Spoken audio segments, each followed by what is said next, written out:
Good evening all of you and you are most welcome in physics impression. देखिए, इससे पहली video के अंदर हमने आपको डिफरेंट फिजिकल क्वांटिटीज़ के डायमेंशनल फार्मूला बताए थे और साथ में ये भी बताया था कि डिफरेंट फिजिकल क्वांटिटीज़ के डायमेंशनल फार्मूला सेम हो सकते हैं, लेकिन एक फिजिकल क्वांटिटी के डिफरेंट डायमेंशनल फार्मूला पॉसिबल नहीं है। अब हम आपको कुछ और इम्पॉर्टेंट फिजिकल क्वांटिटीज़ के डायमेंशनल फार्मूला बताने जा रहे हैं जो ज़्यादा पूछे जाते हैं। जैसे देखिए, हमारे पास एक चीज़ होती है एंगल। एंगल बराबर होता है आर्क अपॉन रेडियस। अब देखिए, आर्क क्या है? एक प्रकार की लेंथ है, रेडियस भी एक प्रकार की लेंथ है। इसका मतलब क्या हुआ? L upon L, this is L to the power 0 means 1। इसका मतलब क्या है कि एंगल की कोई डायमेंशन नहीं होती, लेकिन एंगल की यूनिट होती है। यूनिट क्या होती है? देखिए, SI unit of angle. Angle की SI यूनिट रेडियन होती है। यहां से हमें एक कंसेप्ट पता चल रहा है, वो क्या कि वो फिजिकल क्वांटिटीज जो डायमेंशन लेस होती हैं, ज़्यादातर वो यूनिट लेस भी होती है, लेकिन इस चीज़ को हम हमेशा नहीं कह सकते। एंगल एक एक्सेप्शनल केस है। एंगल डायमेंशन लेस है लेकिन यूनिट लेस नहीं है। अब हम इसके अगेंस्ट देखें, वो फिजिकल क्वांटिटीज़ जो यूनिट लेस होती हैं वो हमेशा डायमेंशन लेस होती हैं। देखिए, इस कंसेप्ट को हमें याद करना है क्योंकि ये चीज़ नीट और IIT में बहुत पूछी जाती है। अब हम क्या कह रहे हैं? देखिए, dimension less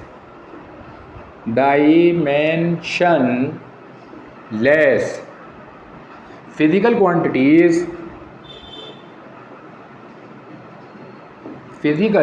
quantities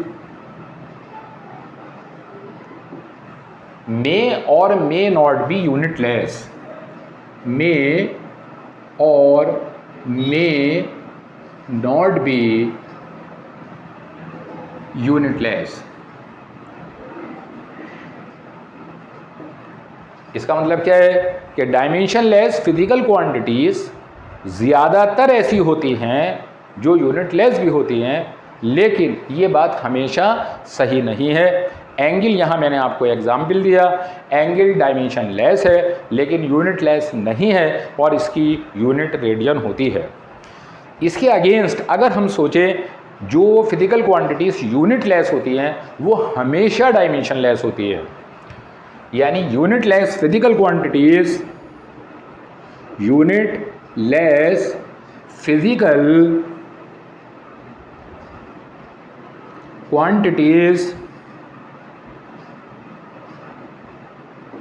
are always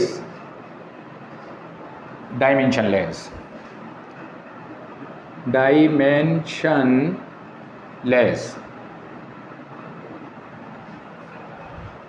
इसका मतलब क्या? हमारे पास कोई भी ऐसा एग्जाम्पल नहीं है कि उस फिजिकल क्वांटिटी की यूनिट लेस हो वो और उसकी कोई डायमेंशन हो।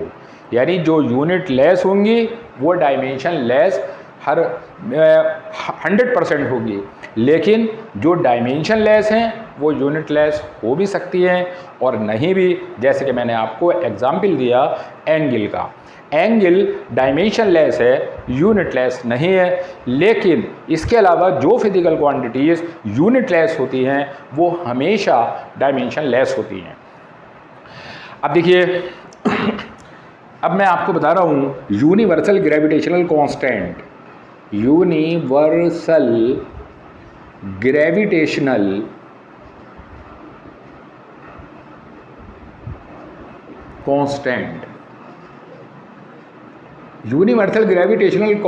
को हम कैपिटल G से डिनोट करते हैं। इसका डायमेंशनल फार्मूला इंपॉर्टेंट है, पूछा जाता है।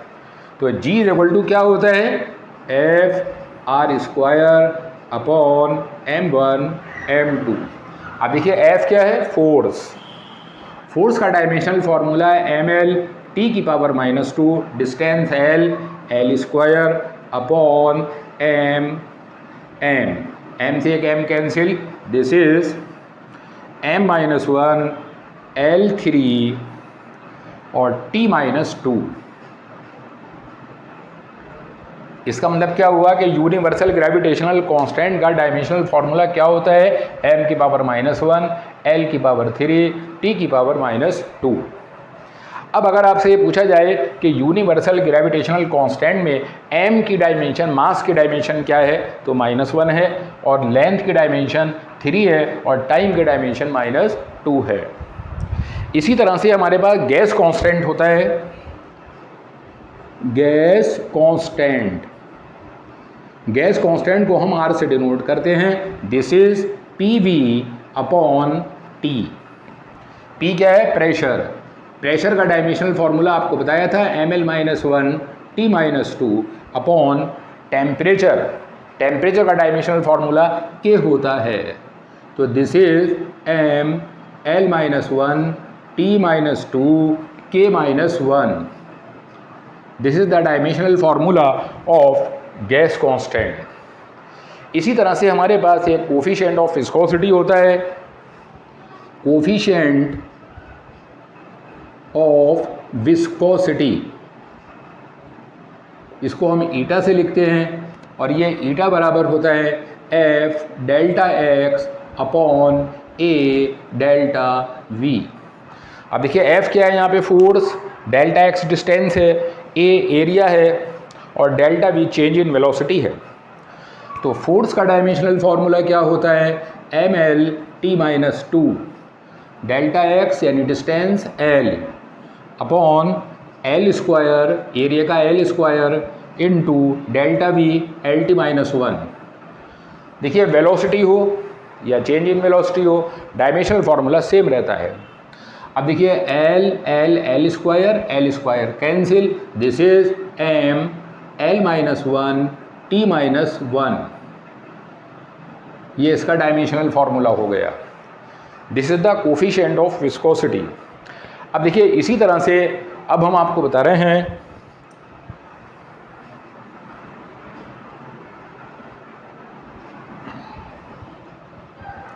Coefficient of thermal conductivity. Coefficient of thermal conductivity,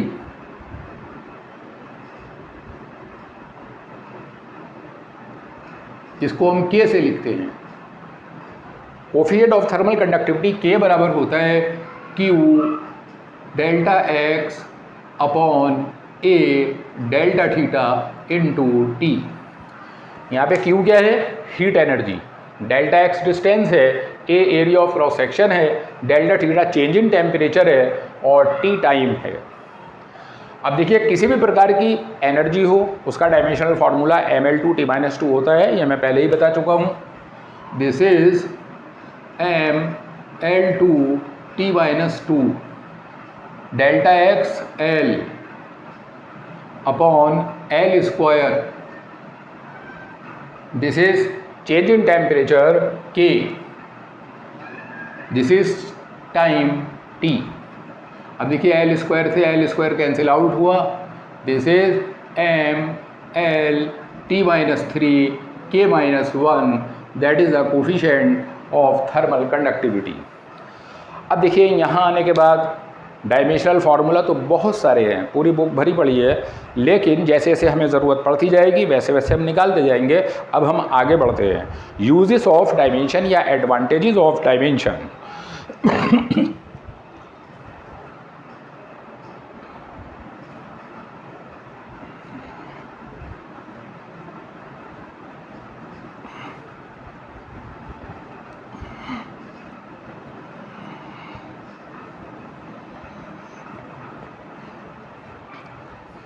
देखिए अब हम आपको बता रहे हैं एडवांटेजेस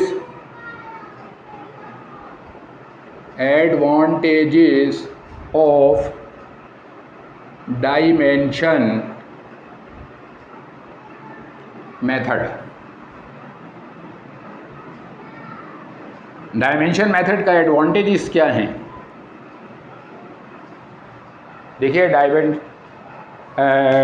पहला एडवांटेज क्या है कि हम एक सिस्टम की यूनिट को दूसरे सिस्टम की यूनिट में चेंज कर सकते हैं। That is the first advantage. Number 1, to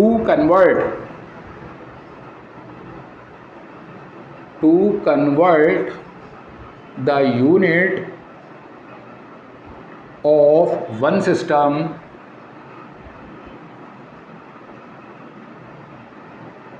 into other।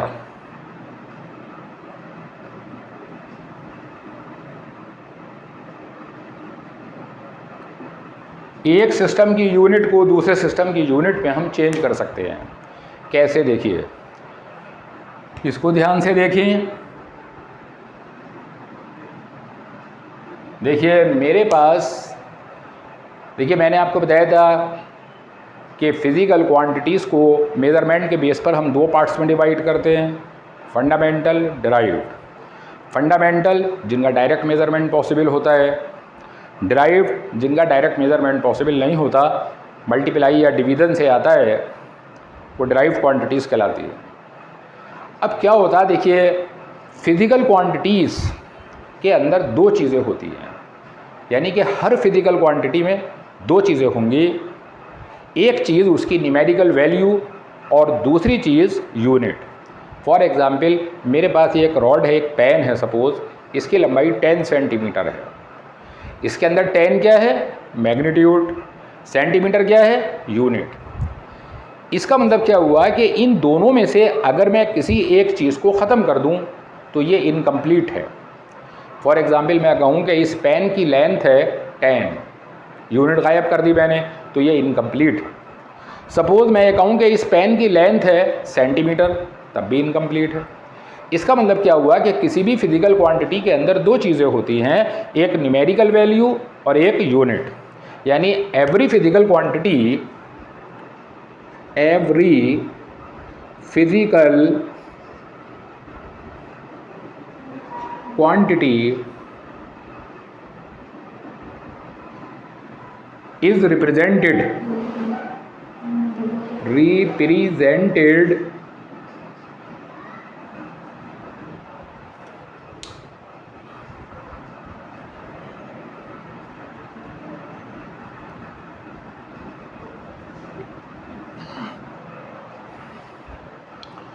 is represented by two things। दो चीज़ों से हम एक फिजिकल क्वांटिटी को रिप्रेजेंट करते हैं। पहली चीज़ है जिसको हम कहते हैं न्यूमेरिकल वैल्यू,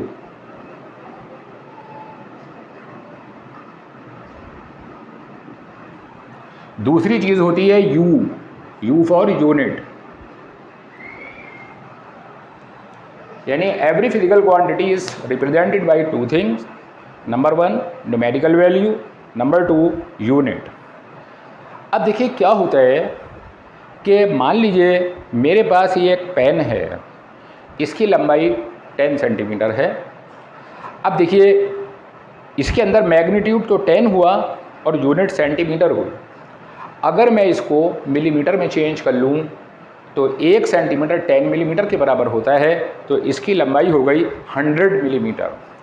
इसका मतलब क्या हुआ कि जैसे जैसे हम यूनिट को छोटा करते हैं न्यूमेरिकल वैल्यू बढ़ती है।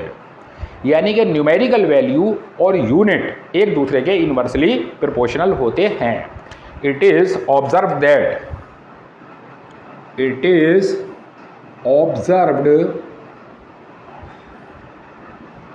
That n inversely proportional to u or nu is equal to constant। इसका मतलब क्या हुआ, न्यूमेरिकल वैल्यू और यूनिट इन दोनों का प्रोडक्ट कांस्टेंट होता है, यानी n1 u1 is equal to n2 u2। n1 क्या है, एक सिस्टम में न्यूमेरिकल वैल्यू, u1 क्या है, उसी सिस्टम में उसकी यूनिट, n2 क्या है, एक सिस्टम में दूसरे सिस्टम में न्यूमेरिकल वैल्यू, u2 दूसरे सिस्टम में यूनिट। ठीक है। अब देखिए इसके बेस पर मैं आपको एक एग्जाम्पल दे रहा हूँ तो ये चीज़ आपको और क्लियर होगी।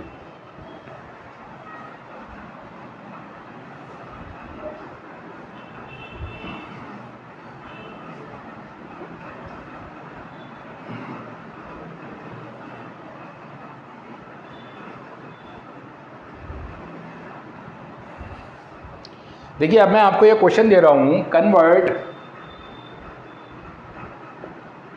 एग्जाम्पल है convert 100 watt into a system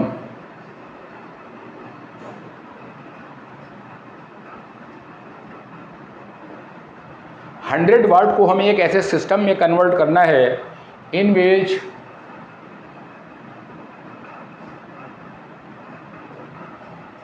20 kg,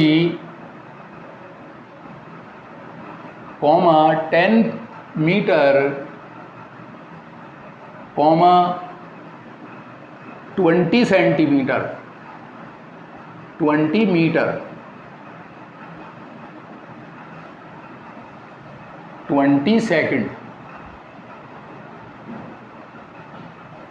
देखिए हमारा क्वेश्चन क्या है, हमें 100 वॉट को कन्वर्ट करना है एक ऐसे सिस्टम में जिसके अंदर हमने 20 केजी को, 10 मीटर को, 20 सेकंड को यूनिट मान रहे हैं, are taken as a unit. ये क्वेश्चन है। देखिए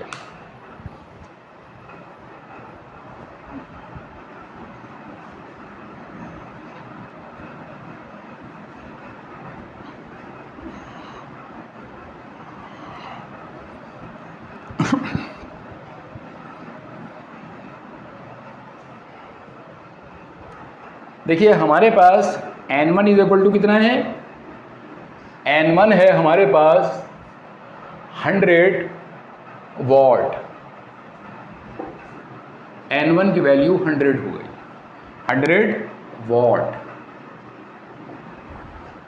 अब देखिए वॉट जो है ये ऐसा यूनिट होता है। अब देखिए U1 हम क्या लेंगे, इसका डायमेंशनल फॉर्मूला। देखिए पावर का डायमेंशनल फार्मूला क्या होता है, पावर का डायमेंशनल फार्मूला होता है वर्क अपॉन टाइम, और वर्क क्या होता है ml2 t-2 upon t, this is ml2 t-3। ठीक है।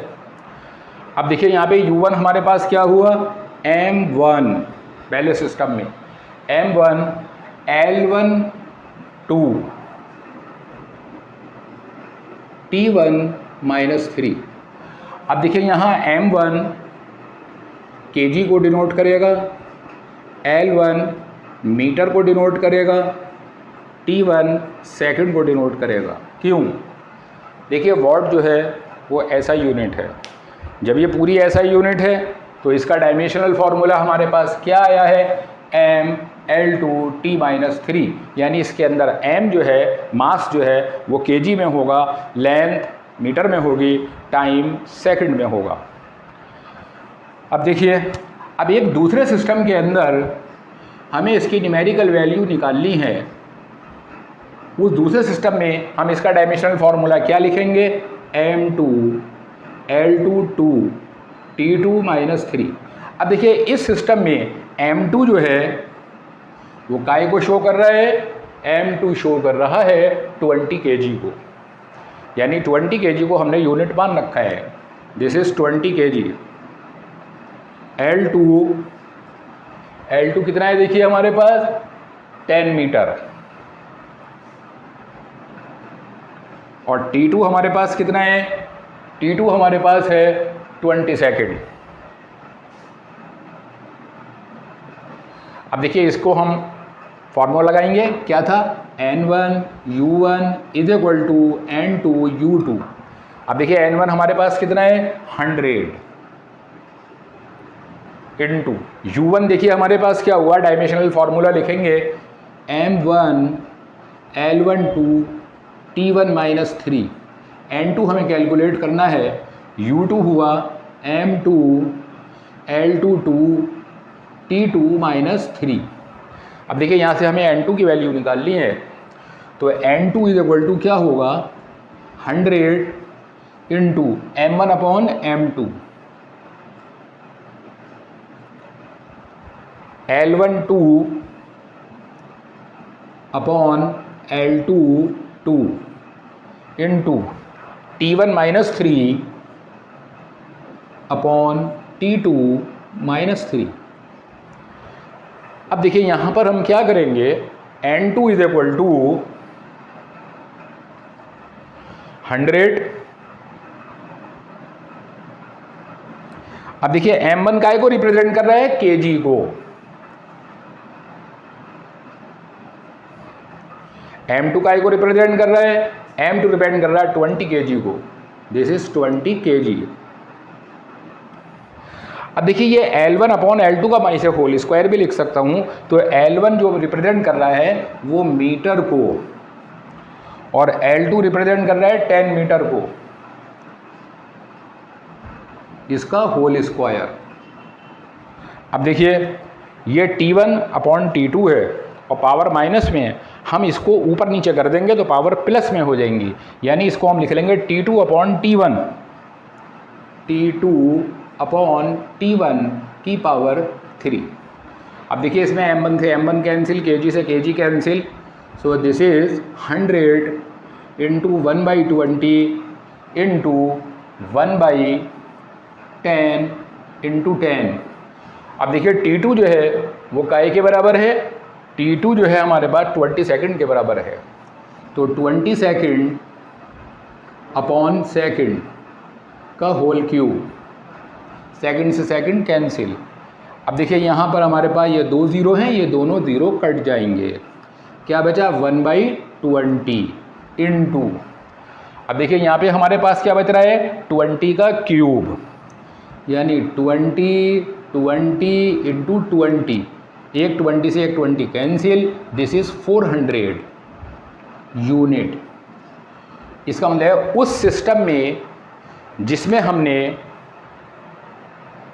20 kg को, 10 मीटर को, 20 सेकंड को यूनिट माना है, तो उस सिस्टम में 100 वॉट की वैल्यू कितनी आएगी, 400 यूनिट। क्लियर? ये है डायमेंशन का पहला एडवांटेज, यानी एक सिस्टम की यूनिट को हम दूसरे सिस्टम की यूनिट में चेंज कर सकते हैं। अब देखिए अब हम दूसरे एडवांटेज की बात करते हैं। दूसरा एडवांटेज क्या है, टू चेक द एक्यूरेसी और correctness of physical relation.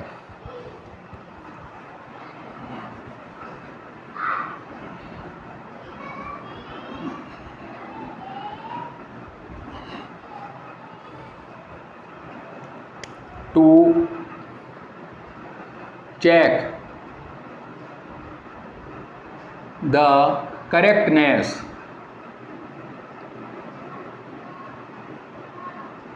of a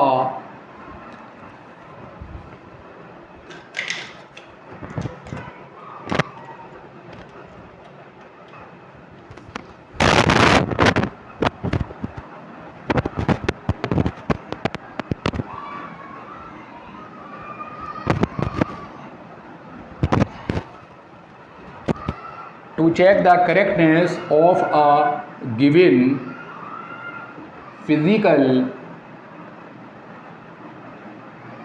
relation। ये हमारा दूसरा एडवांटेज है।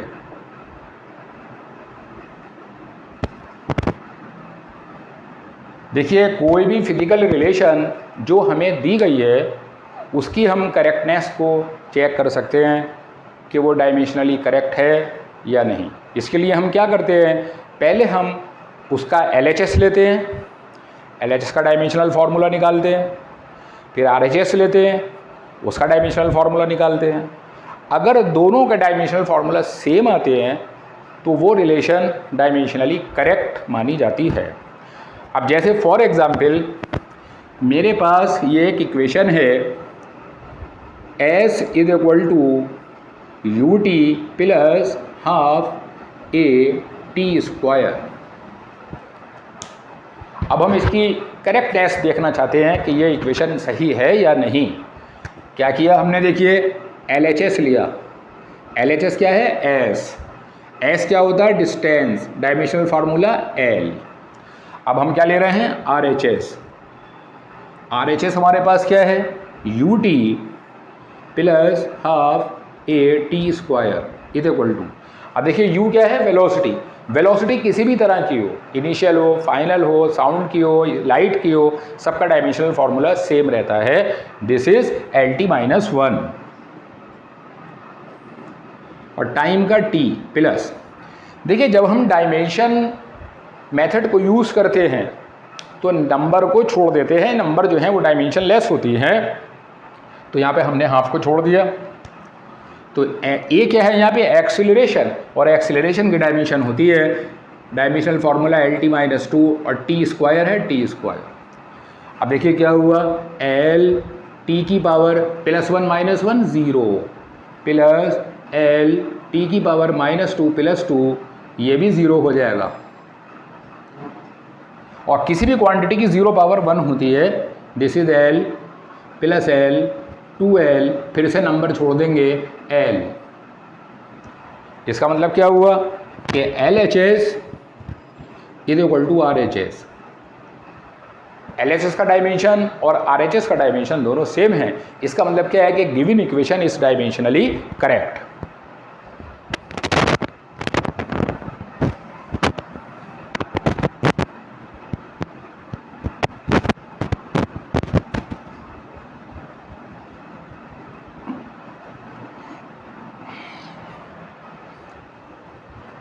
यानी गिवन इक्वेशन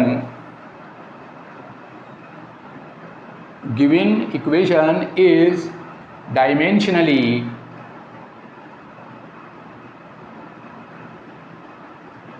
करेक्ट।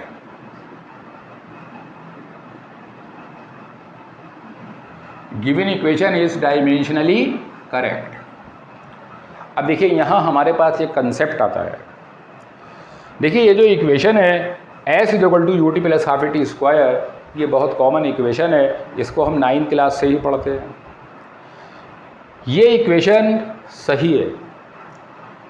अब देखिए अगर इस इक्वेशन के अंदर हम S is equal to U T plus half गायब कर दें, ए टी स्क्वायर लिखें, तो भी ये डायमेंशनली करेक्ट आएगी, क्योंकि हाफ को तो हमने छोड़ ही दिया था।